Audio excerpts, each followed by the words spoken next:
ओम शांति। 4 जुलाई 1971 बाबा के अव्यक्त मधुर महावाक्य। मुरली का टाइटल है याद की सहज विधि। बाबा कहे, यहाँ सभी बैठे हैं तो किस स्टेज की स्थिति में स्थित हैं? इस समय के आपकी याद की स्टेज कौन सी कहेंगे? क्या इस स्थिति में डबल याद है व सिंगल है? इस समय के स्टेज को कर्मातीत व फरिश्तापन की स्मृति की स्टेज कहेंगे। जो अव्यक्त स्थिति के सिवाय और कोई स्टेज समझते हैं वह हाथ उठावें। सारे दिन में ऐसी अव्यक्त स्थिति में रह कर के कर्म कर सकती हो? नहीं। बाबा कहे, अभी जो लिख रही हो यह भी तो कर्म है ना, तो अभी कर्म करते हुए ऐसी स्टेज नहीं रह सकती। बच्चों ने कहा, अभी बाबा के सम्मुख बैठे हैं। बाबा कहे, अगर सदैव समझो बाबा हमारे साथ ही है, सम्मुख है, तो फिर सदैव रहनी चाहिए। वह लोग जब ऐसे वायुमंडल में खास अटेंशन रखकर जाते हैं तो यह अटेंशन ही इन्हों की सेफ्टी का साधन बन जाता है। ऐसे ही चाहे कोई भी साधारण कर्म भी कर रहे हो तो भी बीच बीच में अव्यक्त स्थिति बनाने का अटेंशन रहे, और कोई भी कार्य करो तो सदैव बाप दादा को अपना साथी समझकर डबल फोर्स से कार्य करो। तो बताओ क्या स्टेज रहेगी? एक तो स्मृति बहुत सहज रहेगी, जैसे अभी सम्मुख समझने से सहज याद है ना। इस रीति अगर सदैव हर कर्म में बाप को अपना साथी समझ कर चलो तो यह सहज याद नहीं है। जो कोई सदैव ही साथ रहता है उस साथ के कारण याद स्वतः रहती है ना। तो ऐसे साथी रहने से व बुद्धि को निरंतर सत्य का संग बनाने से निरंतर सत्संग होना चाहिए। आप हो ही सत्संगी, हर सेकेंड हर कदम में सत्य के संग तो हो ना। अगर निरंतर अपने को सत्संगी बनाओ तो याद सहज रहेगी, और पावरफुल संग होने के कारण हर कर्तव्य में आपका डबल फोर्स रहेगा। डबल फोर्स होने के कारण जो कार्य स्थिति के हिसाब से मुश्किल समझते हो वह सहज हो जाएगा, क्योंकि डबल फोर्स हो गया।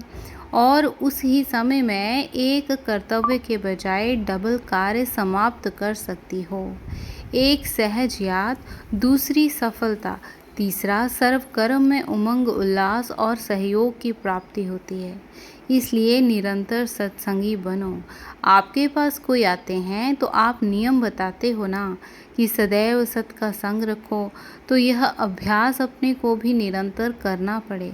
फिर याद जो मुश्किल लगती है, सोचते हैं याद कैसे ठहरे, कहाँ ठहरे, यह भी खत्म हो जाएगा। कर्म भी सहज सिद्धि हो जाएगी। इसमें चाहे निराकार रूप से संग करो चाहे साकार रूप से करो, लेकिन सत्य का संग हो। साकार का संबंध भी सारे कल्प में अविनाशी रहेगा ना। तो साकारी स्मृति व निराकारी स्मृति हो, लेकिन स्मृति ज़रूर होनी चाहिए। बाप दादा के संग के सिवाय और कोई भी संग बुद्धि में ना हो। फरिश्ता बनने के लिए बाप के साथ जो रिश्ता है वह पक्का होना चाहिए। अगर अपना रिश्ता पक्का है तो फरिश्ता बन ही जाएंगे। अभी सिर्फ यह अपने रिश्ते को ठीक करो। अगर एक के साथ सर्व रिश्ते हैं तो सहज और सदा फरिश्ते हैं। और है भी क्या जहाँ बुद्धि जाए? अभी कुछ रहा है क्या? सर्व संबंध व सर्व रिश्ते सर्व रास्ते ब्लॉक हैं। रास्ता खुला हुआ होगा तो बुद्धि भागेगी। जब सभी रिश्ते भी खत्म, रास्ते भी बंद, फिर बुद्धि कहाँ जाएगी? एक ही रास्ता, एक ही रिश्ता, तो फिर फरिश्ता बन जाएंगे। चेक करो कौन सा रास्ता व रिश्ता अभी तक पूरा ब्लॉक नहीं हुआ है। ज़रा भी खुला हुआ होगा तो लोग कोशिश करेंगे वहाँ से जाने की। बिल्कुल बंद होगा तो जाएंगे ही नहीं। सुराख होगा तो भी उनको टच करके चले जाते हैं। यहाँ भी अगर ज़रा सा भी रास्ता खुला होता है तो बुद्धि जाती है। अभी ब्लॉक कैसे करेंगे? सर्व रास्ते ब्लॉक करने के लिए सहज युक्ति बार बार सुनाते रहते हैं। रोज़ मुरली में भी सुनते हो, याद है? विस्मृति को स्मृति दिलाने वाली कौन सी युक्ति है? एक ही चित्र है जिसमें बाप दादा और वर्षा आ जाता है। अगर यह चित्र सदैव सामने रखो तो सभी रास्ते ब्लॉक हो जाएंगे। जो भी चित्र व लिटरेचर आदि छपाते हो तो आप यही ब्लॉक डालते हो ना। अगर यही एक ब्लॉक बुद्धि में लगा हुआ हो तो सभी रास्ते ब्लॉक नहीं हो जाएंगे। यह सहज युक्ति है और निशानी भी दी हुई है। यह तो रोज मुरली में सुनते हो।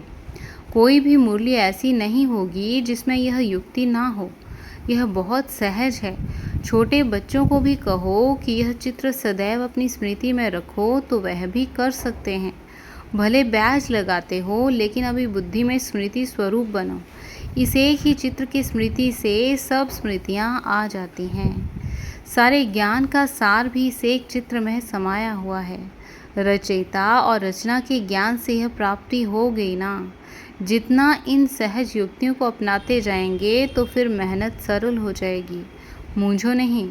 याद किसको कहें, क्या याद करें, पता नहीं ये याद होती है व नहीं।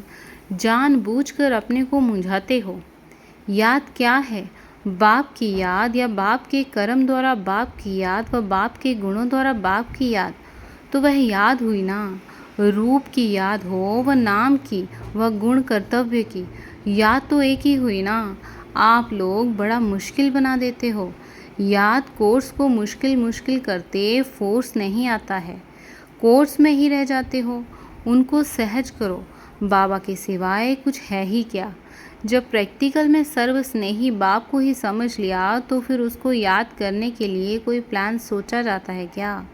सहज बात को कब कोई मुश्किल कर देता है और कहाँ अब तक भी रास्ता खुला हुआ है। इसलिए बार बार बुद्धि को मेहनत कर लौटाना पड़ता है। इसमें थक जाते हो। माथा भारी हो जाता है। मुश्किल समझ मुश्किलात में पड़ जाते हो। तो सहज तरीका है, पहले इन सभी रास्तों को बंद करो। जैसे गवर्नमेंट ऐलान करती है ना, यह बंद करो, तो आप लोगों के लिए भी बाप दादा का यही फरमान है। पहले तो सभी रास्ते बंद करो, फिर मुश्किल से छूट जाएंगे, सहज हो जाएगा, फिर नेचुरल हो जाएगा। यह अटेंशन रखना मुश्किल है व सहज है। मुश्किल है नहीं, लेकिन मुश्किल बना देते हैं।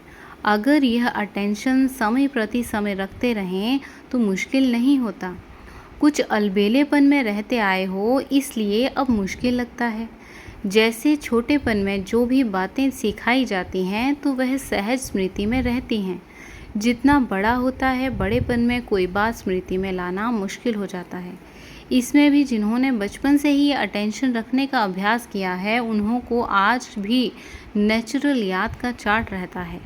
और जो भी इस अटेंशन रखने में शुरू से अलबेले रहे हैं तो उन्हों को अब मुश्किल लगता है।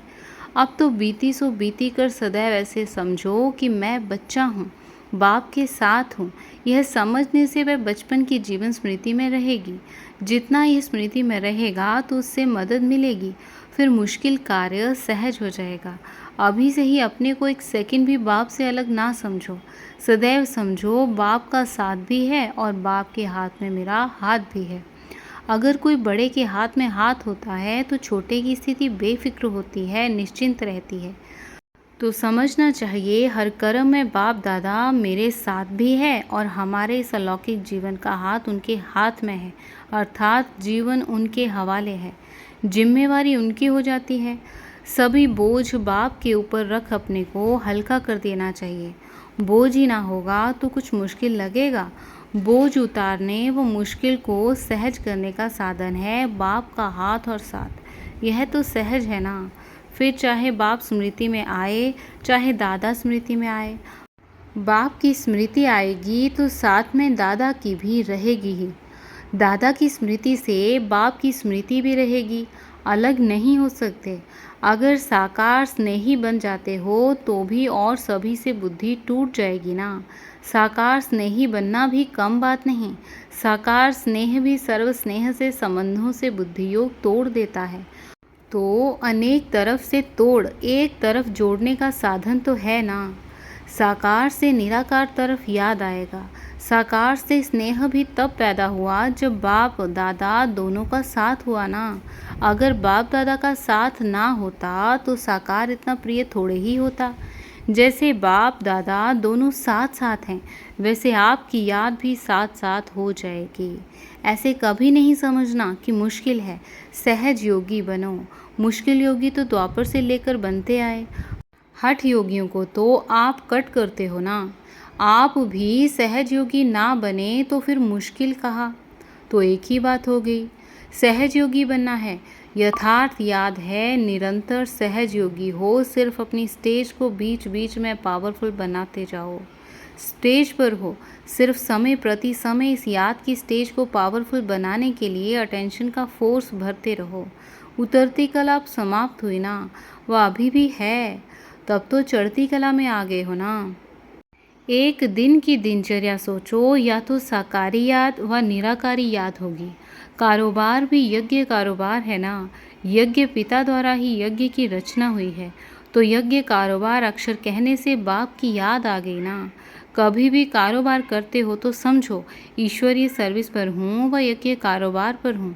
एक होता है डायरेक्ट विकर्म विनाश की स्टेज में स्थित हो, फुल फोर्स से विकर्मों को नाश करना।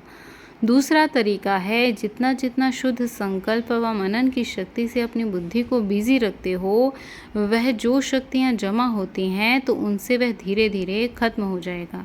बुद्धि में यह भरने से वह पहले वाला स्वयं ही निकल जाएगा। एक होता है पहले सारा निकाल कर फिर भरना, दूसरा होता है भरने से निकालना। अगर खाली करने की हिम्मत नहीं है तो दूसरा भरते जाने से पहला आपे ही खत्म हो जाएगा। वह स्टेज आपे ही बनती जाएगी। एक तरफ भरता जाएगा और दूसरी तरफ खाली होता जाएगा। फिर जो स्टेज चाहते हो वह नेचुरल हो जाएगी। जब चाहो तब हो जाएगी। फुल फोर्स से खाली करने की स्टेज नहीं है तो दूसरा तरीका भी है ना, भरते जाओ तो वह स्वतः ही खाली होता जाएगा। अभी चढ़ती कला है, यह स्मृति रखो। सभी रास्ते ब्लॉक होंगे तो बुद्धि कहाँ जाएगी नहीं। यज्ञ कारोबार अथवा कर्मणा सर्विस के भी मार्क्स है ना, फिर भी पास विद ऑनर्स में वह 100 मार्क्स भी हेल्प देंगे ना। लेकिन ज़रूरी है जिस समय कारोबार व वाचा सर्विस करनी है तो लक्ष्य ये रखना चाहिए कि यह ईश्वरीय सर्विस है, यह कारोबार है, तो ऑटोमेटिकली यज्ञ रचयिता की स्मृति आएगी। और कोई भी कार्य करते हो तो समझो इस कार्य के निमित्त बनाने वाला बैकबोन कौन है। भले मैं निमित्त हूँ, लेकिन बैकबोन कौन है। बिना बैकबोन आप शरीर में ठहर सकते हो, बिना बैकबोन के आप कोई कर्म में सफलता भी नहीं पा सकते। कोई भी कार्य करते सिर्फ यह सोचो मैं निमित्त हूँ, कराने वाला कौन है। जैसे भक्ति मार्ग में शब्द उच्चारण करते थे करण करावनहार, लेकिन वह दूसरे अर्थ से कहते थे। लेकिन इस समय जो भी कर्म करते हो उसमें करण करावनहार तो है ना। कराने वाला बाप है, करने वाला निमित्त है। अगर यह स्मृति में रख कर्म करते हैं तो सहज स्मृति नहीं हुई, निरंतर योगी नहीं हुए। फिर कभी हंसी में नीचे आएंगे भी तो ऐसे अनुभव करेंगे जैसे हूबहू स्टेज पर कोई एक्टर होते हैं तो समझते हैं कि लोक कल्याण अर्थ हंसी का पार्ट बजाया। फिर अपनी स्टेज पर तो बिल्कुल ऐसे अनुभव होगा जैसे अभी अभी यह पार्ट बजाया, अब दूसरा पार्ट बजाता हूँ। खेल महसूस होगा, साक्षी हो जैसे पार्ट बजा रहे हैं। तो सहज योगी हुए ना। याद को भी सहज करो। जब यह याद का कोर्स सहज हो जाएगा तब कोई को कोर्स देने में याद का फोर्स भी भर सकेंगे। फिर कोर्स देने से प्रजा बनती है, लेकिन फोर्स के साथ कोर्स में समीप संबंध में आते हैं। बिल्कुल ऐसे अनुभव करेंगे जैसे न्यारे और प्यारे।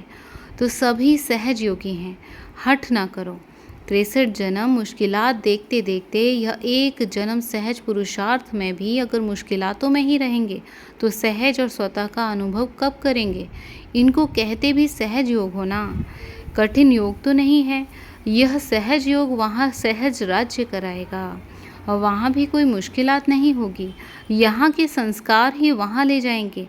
अगर अंत तक भी मुश्किल के संस्कार होंगे तो वहाँ सहज राज्य कैसे करेंगे। देवताओं के चित्र भी जो बनाते हैं तो उनकी सूरत में सरलता ज़रूर दिखाते हैं, यह विशेष गुण दिखाते हैं। फीचर्स में सरलता जिसको आप भोलापन कहते हो। जितना जो सहज पुरुषार्थ होगा वह मनसा में भी सरल, वाचा में भी सरल, कर्म में भी सरल होगा। इनको ही फरिश्ता कहते हैं। अच्छा, ओम शांति, ओम शांति।